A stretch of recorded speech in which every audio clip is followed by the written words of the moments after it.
You ask Tiger to solve. This deals with linear equations with one unknown. The final result is x equals -15.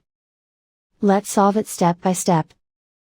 Group all constants on the right side of the equation. Subtract 82 from both sides. Simplify the arithmetic.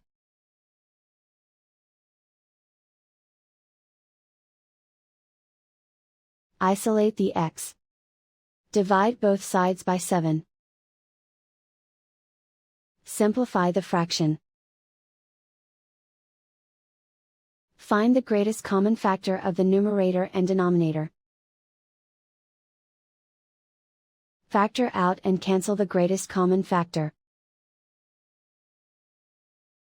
And so the final result is x equals -15.